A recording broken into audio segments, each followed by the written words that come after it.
Ada seorang pengusaha besar berumur sekitar 65 tahun. Terkenal, asetnya tidak lagi terhitung. Satu hari pengusaha kita ini bertemu dengan seorang teman wartawan. Terjadilah dialog. Sang wartawan bertanya kepada pengusaha kita, "Pak, umur Bapak berapa tahun?" "Umur saya? Iya, paling sekitar 7 tahun. "Loh, 7 tahun? 7 tahun. "Anak Bapak berapa orang?" "Satu."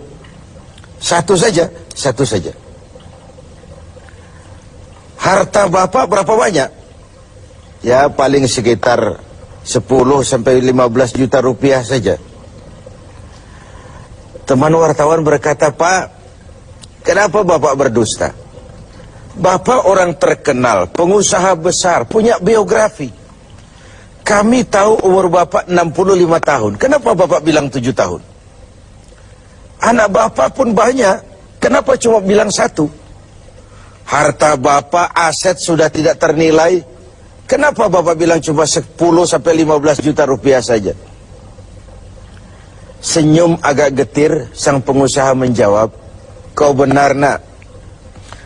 Umur saya kalau jumlahnya sih memang 65 tahun. Tapi dari 65 tahun umur saya itu, rasa-rasanya baru 7 tahun yang ada artinya di sisi Allah. Baru 7 tahun sujud saya benar.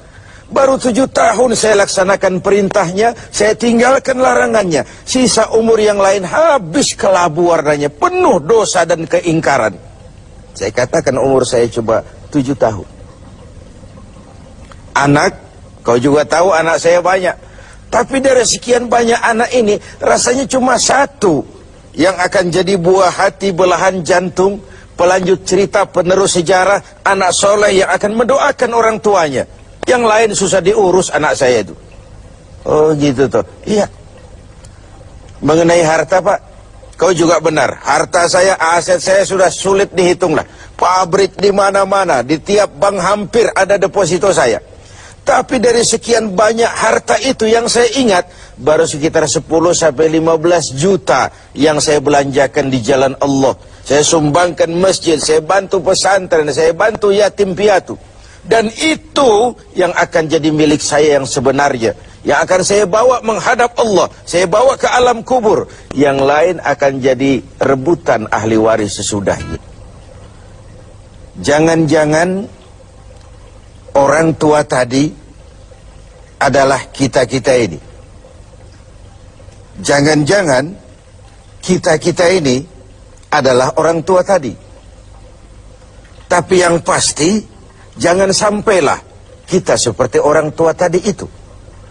Dari sekian banyak umur yang diberikan, berapa yang punya nilai di sisi Allah? Dari sekian banyak anak titipan Allah kepada kita, berapa yang akan jadi anak soleh, buah hati, belahan jantung, pelanjut cerita, penerus sejarah? Dan dari sekian banyak harta kita, berapa yang sudah kita belanjakan di jalan Allah, yang artinya akan jadi milik kita yang sebenarnya? Banyak ketidakadilan yang terlepas dari pengadilan dunia. Sering orang-orang yang berbuat kebaikan tidak mendapat perlakuan yang pantas di dunia ini. Sering kehidupan jadi rancu. Yang benar dikhianati, pengkhianat dibenarkan.